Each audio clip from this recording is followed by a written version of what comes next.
Bueno, señores, cerramos acá, son las 10 de la mañana, cerramos con el quiz. Nos vamos a tomar el receso hasta las 10:30 y regresamos para continuar con la materia. Provecho.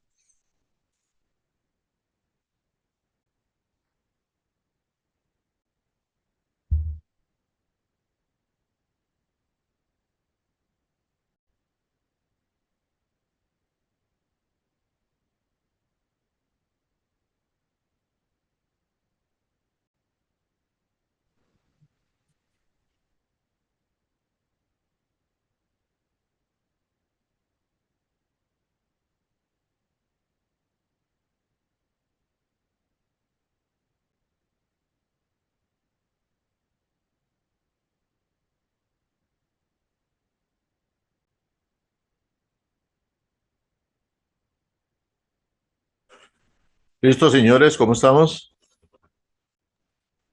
Pero ya, profe, Lista. Todo bien, profe. listo. Muy bien, perfecto. Entonces continuamos la materia correspondiente al tema de equipos de protección eléctrica que habíamos iniciado la semana anterior y que quedamos precisamente en la definición del interruptor de tipo diferencial. Y hoy nos corresponde hablar entonces de las tomas a tierra o los sistemas de puesta a tierra que nosotros utilizamos o empleamos en toda construcción, en toda edificación en la cual contemos con un sistema de electrificación, o sea, con un circuito eléctrico como tal. Siempre tenemos que tener una toma a tierra o un sistema de puesta a tierra. La misión principal de las tomas a tierra es evitar que se produzcan derivaciones de corriente no deseadas hacia los elementos que puedan estar en contacto directo con el entorno. Entonces, esa es la misión principal, o sea, los elementos de puesta a tierra lo que nos van a dar a nosotros es la posibilidad de conectar todos los equipos eh, a tierra, o sea, una única conexión que tenga lo que nosotros llamamos una equipotencialidad para que todos estén unidos a un mismo sistema y se puedan derivar las corrientes no deseadas a ese elemento. Todos los equipos tienen que sus carcasas o sus envolventes, sobre todo si son metálicas, estar conectadas a tierra para evitar el contacto directo de alguna persona que esté manipulando el equipo y que si ese equipo está energizado, ya sea porque existió una fuga de corriente o porque algún cable se peló y está pegando en la carcasa o porque cerramos una puerta y quedó el cable ahí prensado con la puerta, cosas de ese tipo, la persona se vaya a recibir una descarga eléctrica. O porque se dé algún fallo en el aislamiento, pues, que algún cable se recalentó, por ejemplo, entonces se le fundió el forro, se quemó el forro y quedó en contacto con la parte metálica. Y también algunas otras corrientes que están presentes, que pueden ser corrientes parásitas, que pueden ser corrientes producto de la estática o corrientes de otro entorno que puedan generar algún efecto y que vayan a energizar los elementos de ese equipo que nosotros estamos manipulando. Entonces, eso es lo que se conoce como corrientes no deseadas, o sea, corrientes que están presentes en el entorno y que no deseamos que intervengan en nuestro sistema eléctrico. Entonces, en todo sistema eléctrico, la principal protección tiene que ser el sistema de puesta a tierra. Tiene que existir sí o sí, o sea, siempre tiene que estar presente. No tenemos que tener un sistema eléctrico que no contenga un sistema de puesta a tierra. Eso es el principal elemento de protección para los sistemas, para todo el sistema, porque no solamente protege, eh, obviamente la principal protección que nos va a dar es al ser humano y a las demás seres vivos que estén en el entorno, eso es lo fundamental, pero también recordemos que nos va a proteger la instalación eléctrica, nos va a proteger la integridad de los equipos que estén conectados a ese sistema y nos va a proteger también el inmueble como tal, para que no se produzcan cortocircuitos o se produzcan incendios y se vaya a quemar el inmueble. Entonces, son los tipos de protección que nosotros siempre vamos a considerar y siempre vamos a buscar tener. Y la puesta a tierra es el elemento principal de protección, así como vimos anteriormente que están los interruptores, pueden estar los fusibles y otros elementos de protección. Pero no solamente dispositivos de este tipo nos permiten a nosotros crear protecciones, sino que también tenemos otros elementos que están incluidos dentro de los materiales que utilizamos para la instalación eléctrica, que también son considerados protectores. En este caso, pueden ser protectores o aislantes. Entonces, dentro de este apartado de protecciones eléctricas, también nosotros, todos los elementos que utilizamos para la instalación eléctrica tienen características especiales que los hacen resistentes a la flama, por ejemplo, que son retardantes de la flama, así como el forro del cable es retardante a la flama. La tubería conduit que nosotros utilizamos para las instalaciones eléctricas tiene características retardantes a la flama. Muchos tienen algunas características también para evitar que se dañen por medio de golpes, por medio de impactos directos hacia ellos, y son sistemas de protección que los fabricantes eh, le, le, le dan a los equipos y a las canalizaciones que utilizamos y a otros elementos, por ejemplo, las cajas de registro, las cajas octogonales, las cajas rectangulares, los centros de carga. Todos los equipos tienen que tener un grado de protección, se llama un grado de protección. Se le da un grado de protección contra el ingreso del polvo y la humedad, y se le da otro grado de protección contra el ingreso, perdón, contra los golpes y los impactos directos. Se nombran diferentes, se nombran, por ejemplo, el que tiene grado de protección contra el polvo y la humedad se llama por medio de un código IP, y contra los golpes e impactos lo hacemos por medio del código IK, que lo vamos a ver un poquito más adelante, esos códigos, cómo están conformados. Pero sí, tenemos que considerar que todo lo que nosotros utilicemos para fabricar nuestra instalación eléctrica tiene que tener características dieléctricas, ¿verdad? Y tiene que tener características de protección para asegurarnos que también sean elementos que nos van a aislar de alguna descarga eléctrica. Pues también son considerados todos estos elementos, incluso los mismos conectores, el mismo tape eléctrico, los conectores de estos de colores que utilizamos para hacer las conexiones. Todos los elementos de la instalación eléctrica tienen que estar compuestos de materiales específicos que nos ayuden a evitar descargas eléctricas. Entonces, bueno, les decía que también los tableros como tal, que nosotros utilizamos, los centros de carga, también tienen características que el fabricante tiene que darle para que tengan ese grado de protección. Los materiales de los cuales están fabricados tienen que ser resistentes a los golpes, al impacto. La misma pintura, si es epóxica o si es otro tipo de pintura que se utilice para los gabinetes, también tiene que ser una pintura especial que sea retardante, que tenga características anticorrosivas, etcétera, que no tenga incluso algún tipo de contaminante químico. Todo eso tiene que estar intrínseco en el proceso de fabricación de los equipos que nosotros vamos a utilizar. Entonces, como les decía, la mayoría, o sea, prácticamente todos, tienen que estar con niveles de protección contra el polvo, contra el agua, contra golpes de caídas, por ejemplo, o golpes de impactos directos hacia ellos. Porque si nosotros tenemos un centro de carga como este y recibe un impacto de algún equipo que se dañó y se fue contra el tablero, debe tener las condiciones necesarias para que resista ese golpe y no genere cortocircuitos en sus terminales o en sus demás equipos que tengan conectados. Entonces, su modelo de fabricación tiene que estar diseñado con esas características de protección contra golpes e impactos y también contra ingreso de polvo y agua.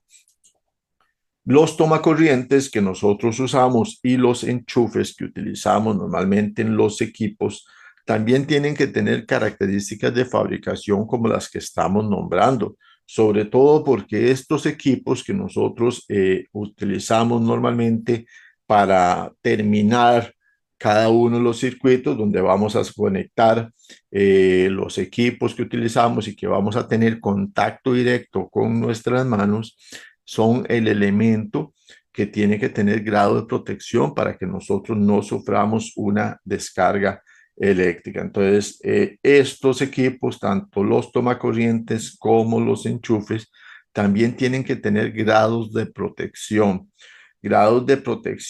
dieléctricos, o sea, tienen que tener una capacidad para protegernos que nos da el fabricante. Entonces, el fabricante nos puede decir, bueno, tiene una capacidad hasta 600 voltios o una capacidad de aislamiento hasta los 1000 voltios.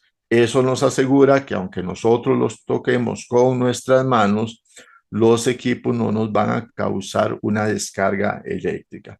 Igual sucede con los interruptores, que son los equipos que nosotros manipulamos más con nuestras manos. Entonces tenemos la certeza que el fabricante tomó la consideración de que nosotros vamos a manipular estos equipos con nuestras manos y que no vamos a sufrir una descarga. Así como tiene que tener una capacidad de aislamiento eléctrico, también tiene que tener una capacidad de aislamiento contra el fuego, contra el retardante a la flama, ¿verdad? Porque aquí podría internamente nosotros no visualizar que hay un recalentamiento y empezar a generarse calentamiento y por ende podría generar fuego y podría calentarse el equipo. Entonces, el plástico o el material, el polietileno del cual está fabricado el componente, tiene que tener esas características retardantes.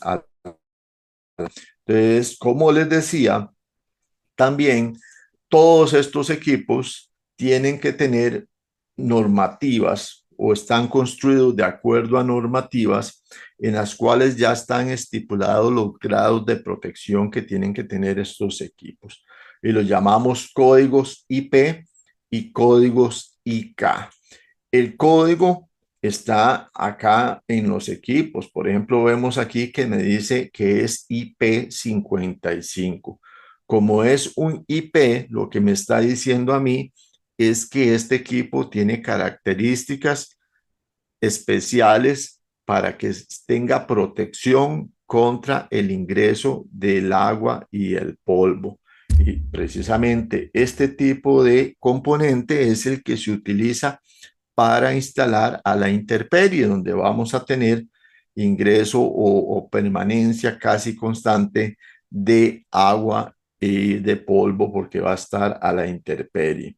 Entonces, nosotros debemos buscar en los equipos que tengan este tipo de sellos que el fabricante va a estar incluyendo porque él tiene que certificar que los equipos cumplen con la normativa y entonces o sea en el equipo propiamente o sea en el empaque, se nos debe de indicar qué tipo de grado de protección tiene ese equipo. Cuando nosotros vamos a comprarlos, cuando vamos a adquirirlos, y dependiendo de la instalación en la cual vamos a utilizar, así nosotros tendríamos que seleccionarnos el grado de protección. Y entonces vemos que aquí nos dice, por ejemplo, que es un IP55. Los IK también tienen grados que se les da en números. Entonces vamos a ver qué significa este 55 en la normativa europea para definir el código IP, que es el grado de protección contra el ingreso del agua y el polvo. Entonces nos dice que los códigos IP van a estar representados por dos cifras. O sea que la primera cifra va a ir del 0 hasta el 6. Y esto lo que nos va a estar estipulando es el nivel de protección que va a tener ese componente contra el ingreso del agua, ¿verdad? Perdón, del polvo. Y la segunda, que va del 0 al 8, establece el grado de protección del componente frente al agua. Entonces, si nos devolvemos acá, vemos que el primer componente que está aquí es un 5. O sea, tiene un grado de protección contra el ingreso del polvo de 5. Y el máximo, según lo que vimos, era el 6. O sea, tiene una muy buena construcción este componente porque está casi en el mayor grado de protección. Y en el grado de protección contra el ingreso al agua también nos da un 5 y el máximo vimos que es un 8. O sea, tiene un grado de protección de ingreso al agua regular, de regular hacia arriba. Entonces, el primer número nos indica la resistencia al polvo y el segundo número nos indica la resistencia a la humedad. Al polvo hasta el número 6 y a la humedad hasta el número 8. Con los códigos de tipo IK, que son los códigos que nos dan la referencia para la protección contra golpes e impactos, también vamos a tener dos cifras, pero estas cifras van del 00 hasta el 10.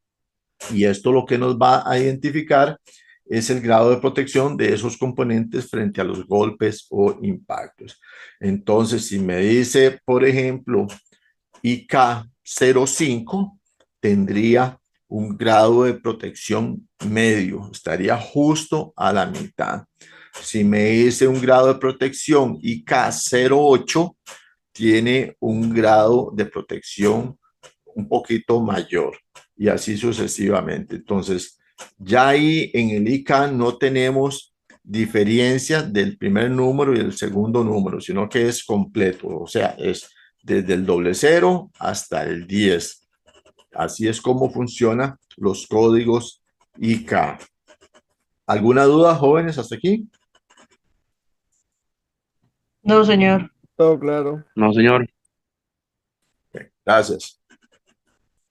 Ok, esos son los códigos que nosotros utilizamos para definir los elementos o los grados de protección para los elementos que están interviniendo en nuestros sistemas.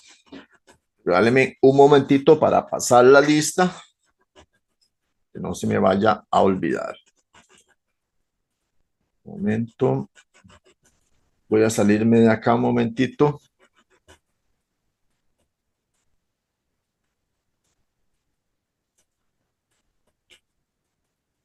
Vamos, 11. Bustos Boniche. Presente. Gracias. Camacho Soto. Presente, profe. Gracias. Camareno Valverde. Presente, profesor. Gracias. Campos Astorga. Presente, profe. Gracias. Contreras Núñez. Presente, profe. Gracias. Gómez Ortega. Presente, profe. Gracias. Guadamuz Mejías. Presente, profe. Gracias. Loría Sandoval. Presente, profe. Gracias. Mayorga Chavarría. Presente, profe. Gracias. Morris Henry. Está. Rodríguez Picado. Presente, profe. Gracias. Román Ramírez. Presente, profe. Okay, gracias. Ok, perfecto. Entonces, vamos a ver, porque nos corresponde en este momento hablar sobre los centros de carga, que son los dispositivos que nosotros tenemos más presente en una instalación eléctrica, que es precisamente otro de los dispositivos que nosotros vamos a estar manipulando con nuestras manos, que ahí es donde nosotros vamos a tener toda la alimentación, toda la potencia de nuestro sistema, y la manipulación la vamos a realizar por medio de nuestras manos. Y por eso también los centros de carga tienen que tener un sistema constructivo que nos dé esos grados de protección que acabamos de indicar, que nos dé protección dieléctrica, que nos dé la seguridad de que si los vamos a tocar no vamos a sufrir alguna descarga, que esto es lo que nosotros vamos a buscar y que el mismo fabricante debe darnos esa certeza. Entonces, ¿qué son los centros de carga? Bueno, los centros de carga vienen a ser los tableros metálicos, ¿verdad? O los equipos que van a soportar una cantidad determinada de pastillas termomagnéticas o breaker o interruptores termomagnéticos o disyuntores. Recordemos que tenemos cierta cantidad de nombres para definir las protecciones que van incluidas en el centro de carga.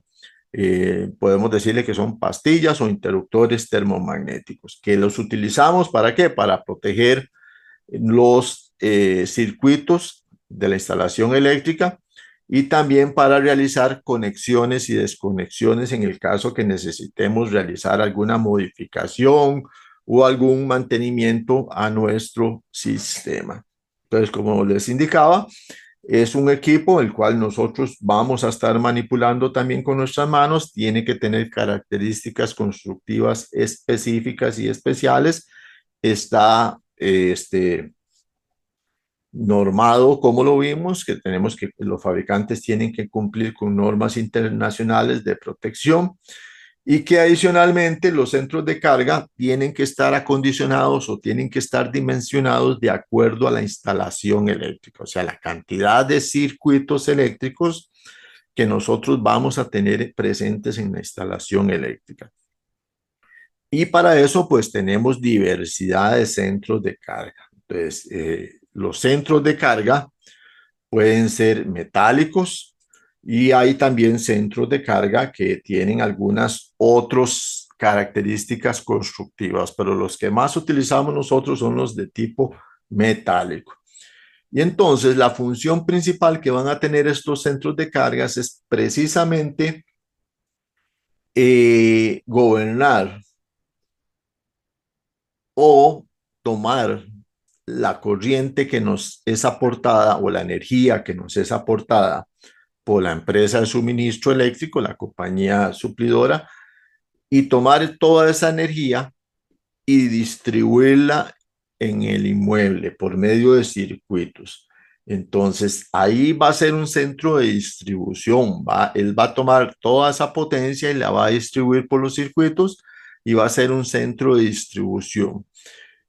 Y al mismo tiempo nos va a servir como un centro en el cual nosotros vamos a gobernar, o sea, vamos a tener el control para desconectar un circuito X, para hacer algún trabajo o para realizar balances de cargas, balancear las cargas que están presentes en la instalación eléctrica como tal, buscando la uniformidad de cada una de las fases, que eso lo vamos a ver posteriormente cuando estemos hablando del dimensionamiento de instalaciones eléctricas.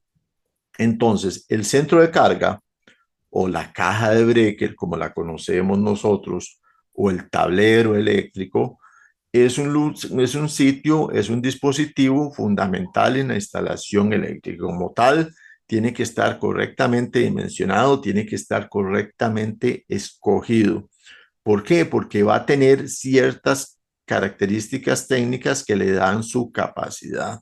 No todos los tableros funcionan para instalaciones eléctricas. Para cada instalación eléctrica en específica tenemos que tener un tablero que esté acondicionado, porque dijimos que tenemos que tener una cantidad de circuitos presentes en la instalación eléctrica. Además de esos circuitos que vamos a tener presentes, tenemos que asegurarnos por lo menos de dejar algunos circuitos adicionales para previsiones futuras, para crecimiento futuro.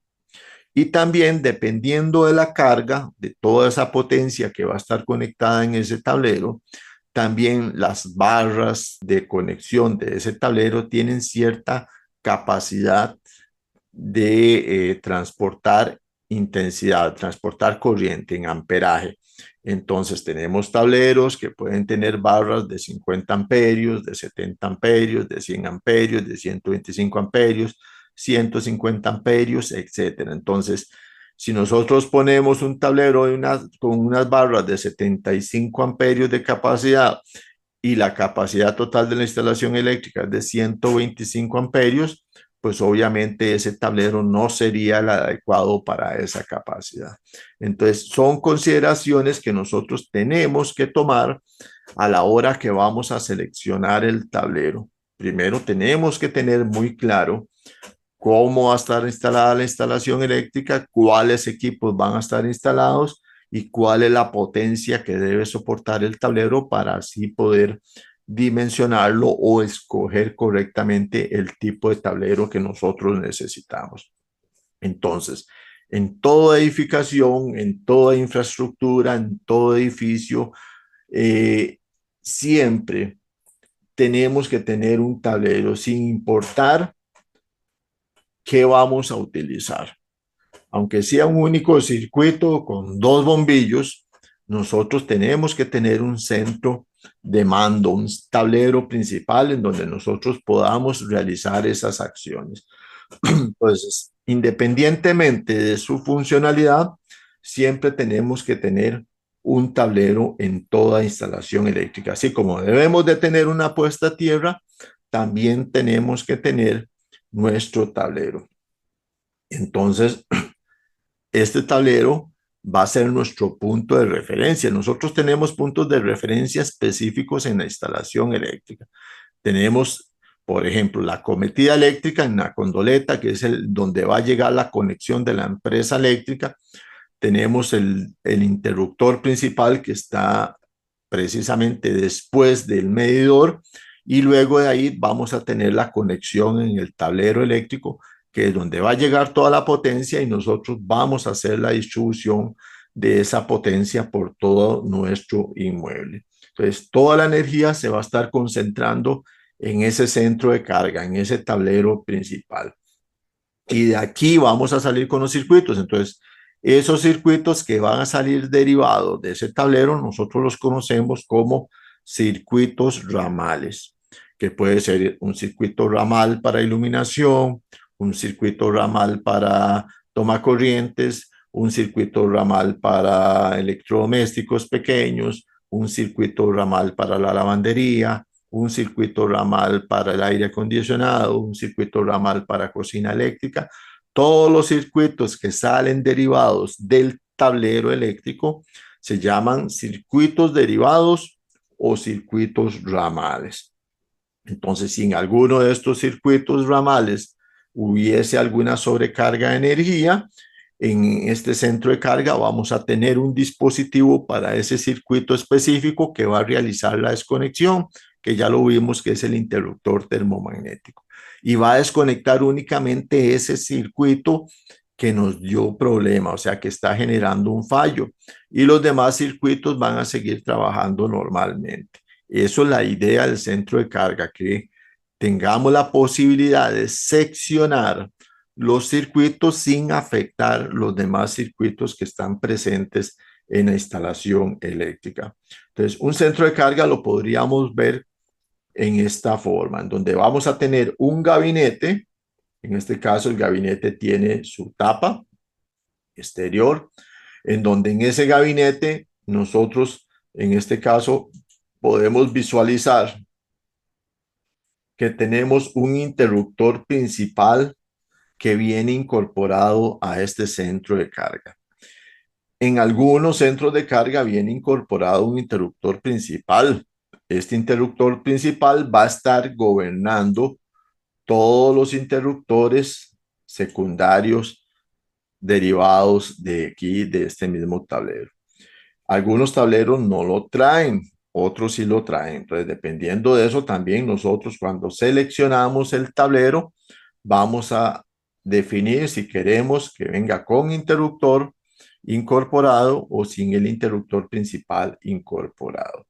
Y luego vamos a tener una serie de interruptores termomagnéticos que van a estar ubicados acá y que son los interruptores para los circuitos ramales o circuitos derivados.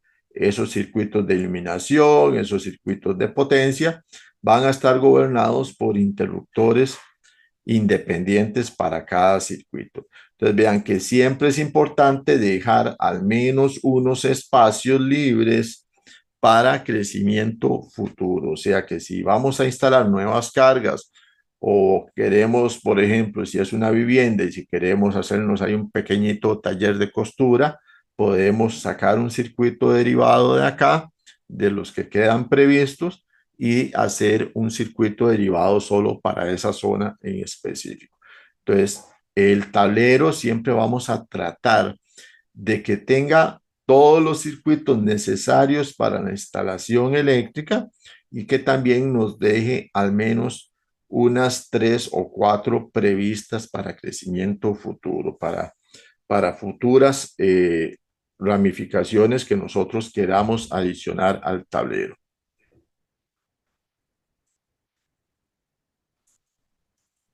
Ok, entonces nos dice que por utilidad del tablero, si en el tablero nosotros tenemos únicamente interruptores de alumbrado, lo llamamos tablero de alumbrado. Pero que si en ese tablero o en ese centro de carga nosotros no solamente albergamos alumbrado, sino que tenemos otros tipos de carga conocidos como de fuerza o potencia, o sea que son los tomacorrientes, ¿verdad? Que nosotros utilizamos. Entonces nosotros lo llamaríamos un tablero mixto. En realidad lo que nosotros tenemos generalmente en nuestras viviendas, en nuestras industrias, son tableros mixtos que albergan tanto circuitos de iluminación como circuitos de potencia. Pero en algunos sistemas o en algunas edificaciones se suele, dependiendo sobre todo en tipos de edificaciones muy grandes como empresas muy grandes o edificios, se acostumbra en algunas situaciones tener un tablero únicamente para la parte de iluminación y otro tablero para la parte de potencia, o sea, no utilizar circuitos mixtos o tableros mixtos, pero sí tendríamos que tener nosotros claro que ese tablero es únicamente para iluminación, tiene que estar identificado, tiene que estar todo correctamente identificado tanto exterior como interiormente en todos los circuitos, a qué circuito corresponde cada uno de ellos. Pero podríamos encontrarnos esa combinación o que el tablero sea únicamente de iluminación o que el tablero sea únicamente de potencia o que el tablero sea mixto. Se puede utilizar como circuitos mixtos también, que eso es lo más común que nosotros utilizamos sobre todo en nuestras viviendas. Entonces, un centro de carga nos puede albergar desde 1 hasta 42 o hasta 80 pastillas termomagnéticas. Entonces, tenemos mucha variedad. Nosotros podemos escoger, de acuerdo a la cantidad de circuitos que nosotros vamos a emplear en nuestra instalación eléctrica, el tamaño de nuestro tablero. Entonces, tenemos también diferentes tipos de tableros, porque nosotros vamos a tener tableros monofásicos y también trifásicos. Entonces, también tenemos que saber qué tipo de alimentación vamos a utilizar o para qué lo vamos a utilizar para poder escoger también correctamente nuestro tablero. Generalmente, los tableros que utilizamos en viviendas son de menos cantidad de pastillas o circuitos. Y los tableros a nivel industrial, que son trifásicos, son los que van a tener mayor cantidad de espacios o de pastillas. Cuando hablamos de pastillas termomagnéticas, estamos hablando de interruptores termomagnéticos, o sea, son los espacios que se van a estar utilizando en el tablero. Y cada espacio de ese tablero son estos que tenemos acá. O sea, cada lugar donde va una pastilla o un interruptor termomagnético, cada espacio es lo que hablamos. Entonces, en este caso, por ejemplo, yo podría decir, esto es un interruptor doble que tenemos acá, ¿verdad? Acá tenemos otro interruptor y acá tenemos otro, otro y otro. Entonces, yo tengo aquí 2, 4, 6, 8, 10 espacios del lado izquierdo y 10 espacios del lado derecho. Entonces, quiere decir que este tablero que tengo aquí es de 20 espacios, o sea que yo podría tener 20 pastillas o 20 interruptores conectados acá. En este caso, en este interruptor que tenemos acá, estamos utilizando 16 espacios y nos están quedando 4 espacios como previstas de crecimiento futuro.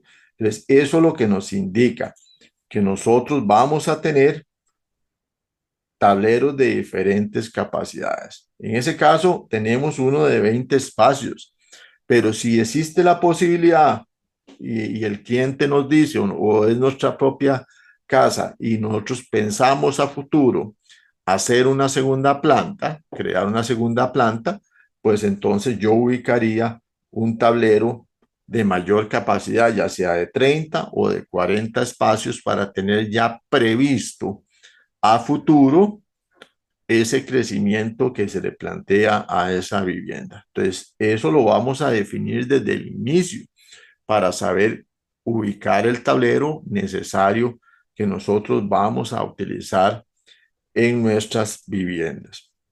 Entonces, como vemos, tenemos tableros de diferentes capacidades. El que tiene un único espacio, pues es un tablero que es monofásico porque únicamente va a tener la posibilidad de conectar un espacio, un interruptor. El que tiene dos espacios, pues es un tablero o es un interruptor de tipo principal, ¿verdad? Como un interruptor principal y así sucesivamente. Entonces, luego vamos a ver que en una vivienda tradicional, nosotros vamos a ocupar mínimo 12 espacios, ¿de acuerdo? Para cumplir con la normativa, mínimo 12 espacios. Ese va a ser el tablero mínimo que nosotros deberíamos utilizar en una vivienda. Pero si yo quiero dejar previstas para futuro o ampliar o hacer mi instalación más correcta, yo tendría que utilizar uno de 20 espacios. Pero para cumplir con la normativa, mi tablero de una vivienda de interés social mínimo serían de 12 espacios que yo tendría que utilizarlo. Profe, Adelante, dime. incluso uno llega a comprarlos y ya no encuentra menor a 12. Correcto, ya casi no hay, ya casi no hay. Antes se usaban generalmente de 6 y 8 espacios. Incluso habían viviendas, todavía hay viviendas que tienen un tablerito de 4 espacios. Pero sí, efectivamente ya casi no se consiguen de 4, 6 y 8, prácticamente ya no se consiguen.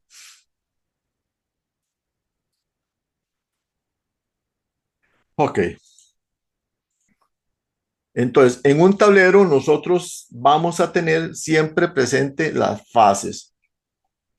Y de acuerdo a la cantidad de fases, o las fases vienen a ser las líneas energizadas de nuestro sistema, ¿verdad? Por donde vamos a nosotros a introducir la corriente a nuestro sistema. De acuerdo a esa cantidad de fases, les había indicado que nosotros podemos definir si el tablero es o monofásico o si es trifásico. Entonces, cuando nosotros hablamos de monofásico, hablamos que está compuesto de una única fase. Y a veces tendemos a confundirnos un poquito porque en realidad a nuestros tableros de nuestras viviendas están llegando dos fases. ¿Ok? Entonces, ¿qué es lo que pasa? Que si yo voy a hacerlo por aquí. Vamos a hacerlo aquí. Que si yo tengo aquí mi tablero, digamos que este sea mi tablero eléctrico, y yo tengo por acá mi fase A y por acá mi fase B, y de esas fases van a estar saliendo las barras de conexión por ahí, y por un lado yo tendría la barra de puesta a tierra, y por el otro lado, voy a ponerlo en color azul, yo tendría la barra de neutros. Esto es lo normal que nosotros vamos a tener en un tablero. Las fases, la barra de tierras y la barra de neutros. Entonces, acá en las fases es donde yo voy a tener los circuitos. Aquí voy a tener un circuito, aquí otro circuito, otro circuito, otro circuito, etcétera. Puede ser de 2, 4, 6, 8, 20, 40, etcétera. Entonces, eso me va a definir el tablero. Entonces, aquí lo que me está llegando a este tablero es una fase de la empresa eléctrica. Y aquí otra fase de la empresa eléctrica. Uno va a ser la fase A y otro podría ser la fase B. Y entonces, en esa cometida que viene de la empresa eléctrica, a mí también me va a estar llegando acá, en este punto, mi neutro. Entonces, yo voy a tener la fase A, la fase B y mi neutro. ¿Ok? Entonces resulta que entre las dos fases, entre A y B, yo voy a tener presente un voltaje de 240 voltios.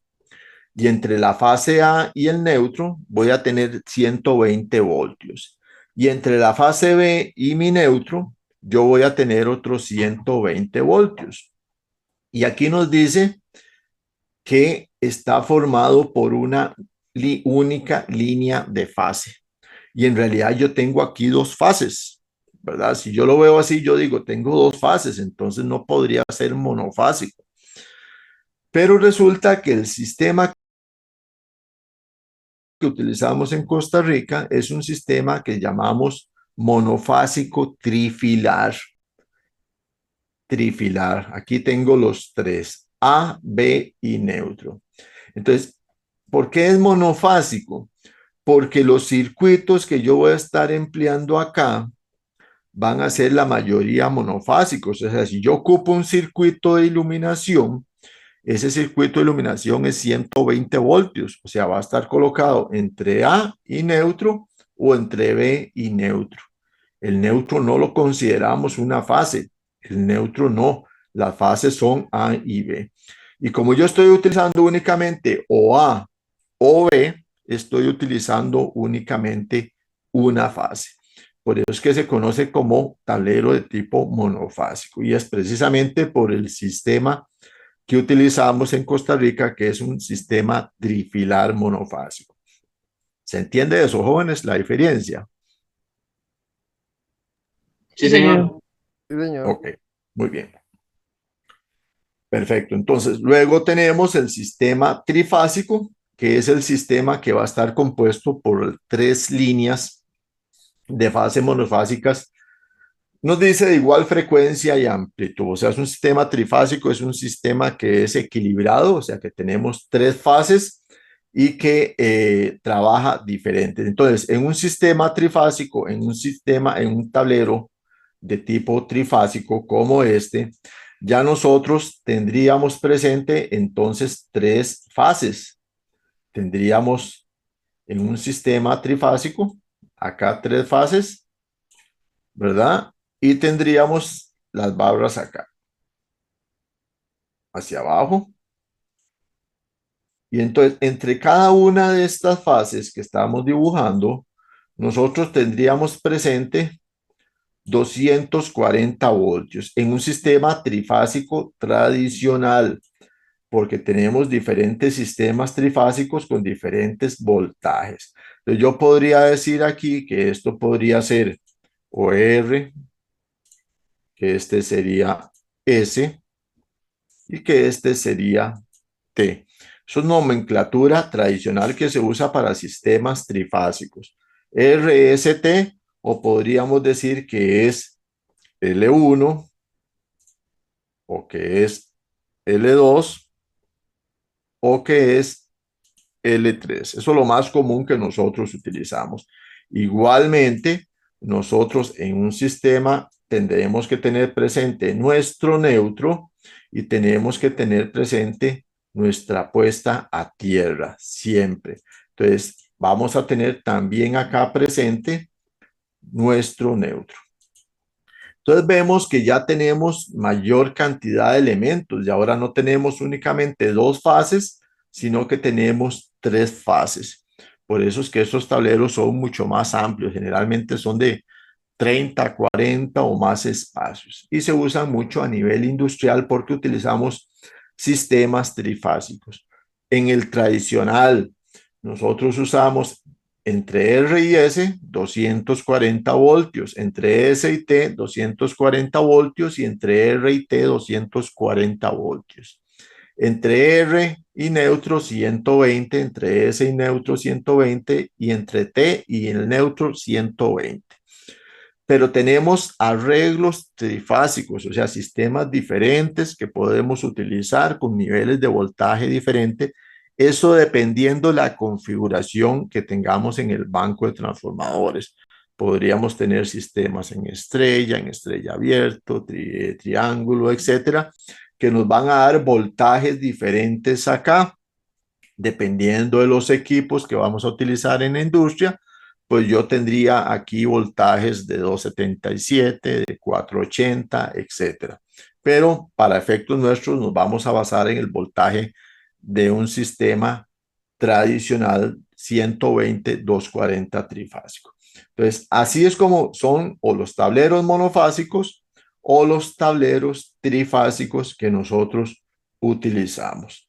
Entonces, acá en el trifásico ya nosotros podríamos utilizar mayor cantidad de interruptores termomagnéticos. Podríamos usar los monopolares o los monofásicos, podríamos usar bipolares o de dos fases, o los tripolares, que serían los interruptores tradicionales trifásicos que podríamos utilizar acá. Ok. Entonces, ahora vamos a los tipos. Existen tres tipos de centros de carga. Bueno, el interruptor principal, aunque mucha gente no lo considere, es un interruptor que es un centro de carga, porque es un centro donde nosotros, o es un equipo en el cual nosotros podemos realizar conexiones y desconexiones, ¿verdad? Entonces, lo podemos ver, bueno, el más tradicional que se usaba anteriormente era este que vemos al lado derecho, que tiene una palanquita que se bajaba para desenergizar y se sube para energizar, y que internamente lo que tiene son fusibles de tipo cartucho, que se podían sustituir, etcétera, si se dañaban los fusibles. Esto es lo tradicional que se usaba anteriormente. Y ahora se utilizan los centros de carga principales que tienen pastillas termomagnéticas que son el interruptor principal. Y obviamente, pues ya ahora también tenemos los equipos donde está incluido el medidor o la base del medidor, y aparte, en la parte de abajo ya viene incluido el centro de carga de desconexión, o sea, el interruptor principal. Entonces, el interruptor principal también se considera un centro de carga. El centro de carga no es únicamente el tablero principal o la caja de breakers, sino que cualquier dispositivo como este que vemos acá o como este que vemos acá, también se considera un centro de carga, donde vamos a tener el interruptor principal de nuestro sistema. Mientras que en el tablero principal, nosotros siempre vamos a encontrar las zapatas en donde vamos a hacer la conexión y desconexión de todos los equipos. Entonces, acá, por ejemplo, vemos la parte interior de un centro de carga. En este centro de carga, nosotros vemos algunas características específicas que queremos ver. Entonces nos dice que no contiene interruptor de circuito principal para protegerse a sí mismo. ¿verdad? En este caso, o sea, hay algunos interruptores como el que vimos anteriormente que ya viene incluido en el centro de carga. Si nosotros lo necesitamos, nosotros lo solicitamos con ese centro de carga, con ese interruptor principal incluido. Entonces, en este caso, nosotros, si no tiene el interruptor principal, podríamos adicionarle acá en los circuitos ramales, donde van los circuitos ramales, un interruptor principal. Pero eso lo que haría es que nos está limitando en dos espacios nuestro circuito. Entonces, si lo queremos hacer de esa forma, teníamos que tomar la previsión de que los circuitos restantes que nos queden cumplan para que nos quede bien dimensionado el tablero. Entonces, aquí en los interruptores nosotros vamos a ver algunas condiciones que tienen estos equipos. Entonces, por ejemplo, siempre van a traer una ficha técnica interna en donde dice todas las características constructivas del centro de carga y las capacidades que tiene cada elemento acá incluido. Vamos a tener otra ficha por acá de advertencia, ¿verdad? Porque obviamente vamos a tener energizado toda esta zona y tenemos que tener las precauciones para no sufrir una descarga eléctrica. Entonces tenemos una ficha de advertencia.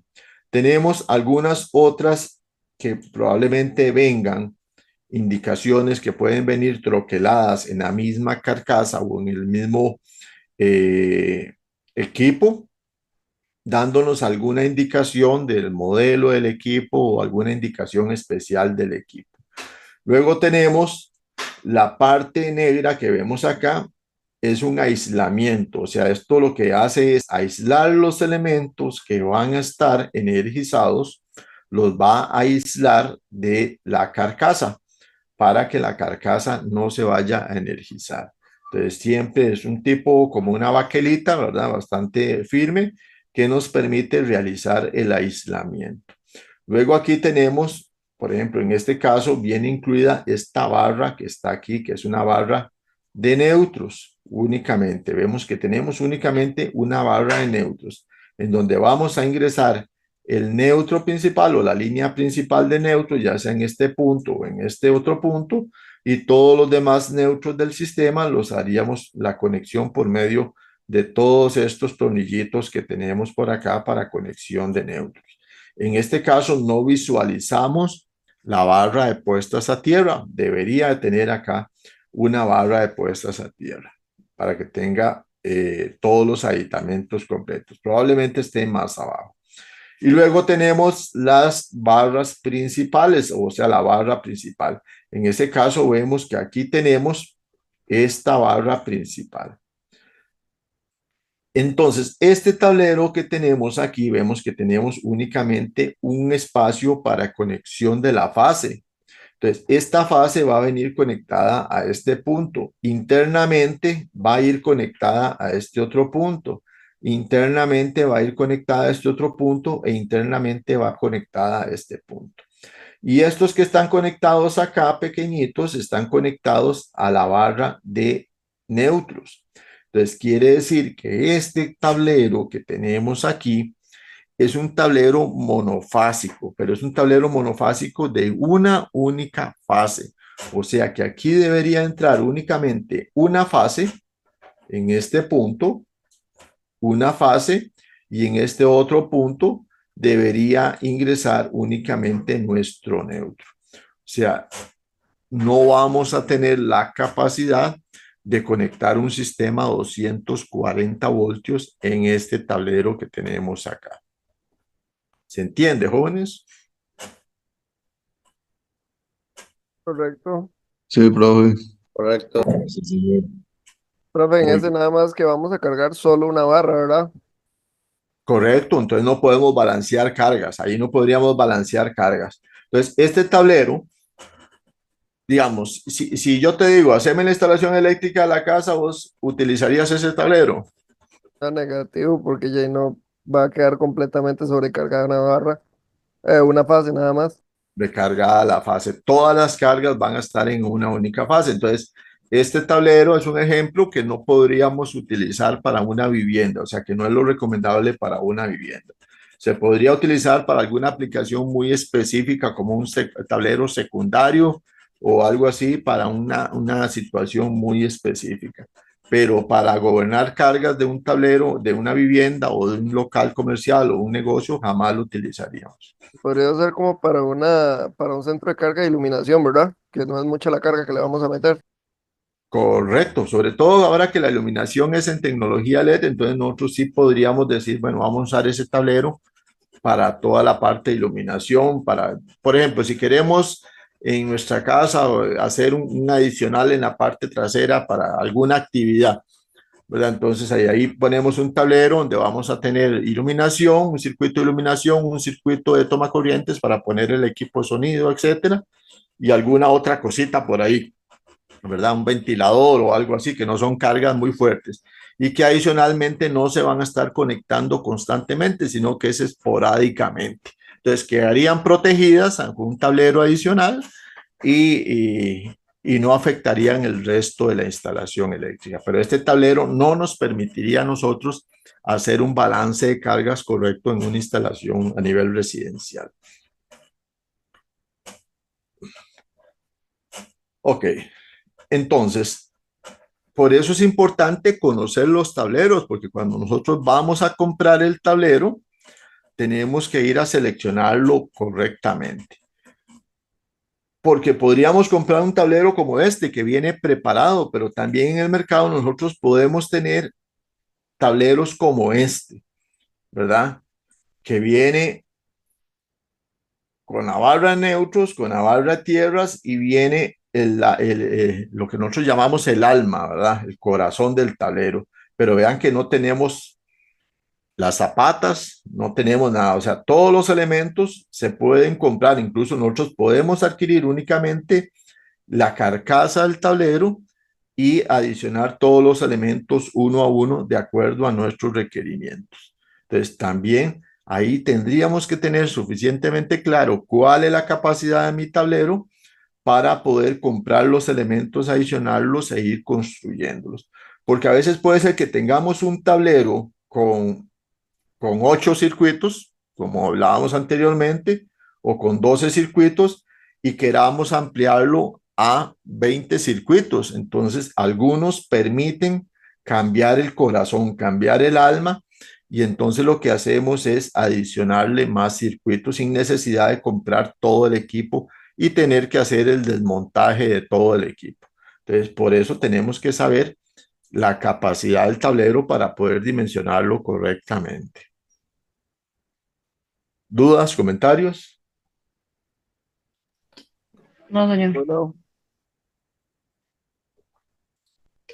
Muy bien, entonces lo dejamos.